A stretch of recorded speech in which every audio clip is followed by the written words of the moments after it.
এরপর সকালে কি জানলেন? সকালবেলা কি জানলাম মানে সকালবেলা একদম শেষ খবর, আর আমি কিছু জানি না।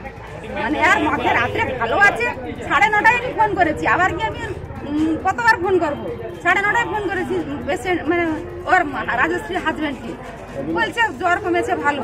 ঠিক আছে, সকালবেলা আমি জানি সকালবেলা আমি এমনিতে আমি কাজ সেরে আমি বেরোবো, তারপর ফোন পেলাম। কেন মারা গেল, কেন কি অনুমান করছেন?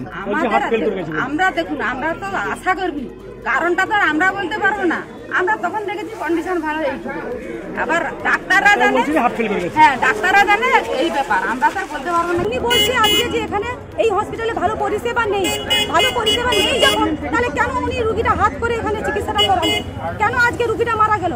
আজকে দিনে আমরা এখানে বিক্ষোভ করছি, আমরা এই হসপিটাল সরকারি হসপিটাল, এখানে যে উন্নয়ন মন্ত্রী আছে, এই মন্ত্রী আজকে তার ওনার ভূমিকাটা কি এখানটা, উনি এখানে কেন আজকের নেই, আজকে দিনে কেন উনি এখানে নেই? এই সরকারি হসপিটালে কোনো কিছু পরিষেবা নেই।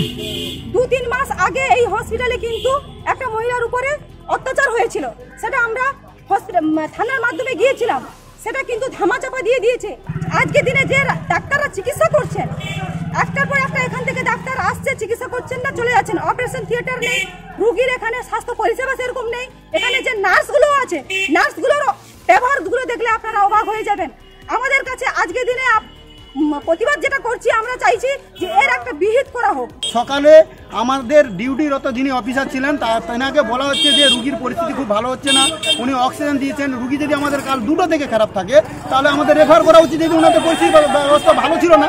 ওনারা রেফার না করে ওনারা আমাদেরকে কি করলো, যে রুগীর 10 মিনিট আগে যখন 7:30টার সময় উনি রাউন্ডিংয়ে এসছেন, এসে বলে আমি আগে রাউন্ডিং কমপ্লিট করি তারপরে রুগী দেখবো। একটা সিরিয়াস রুগী দেখবে না রাউন্ডিং কমপ্লিট করবেন?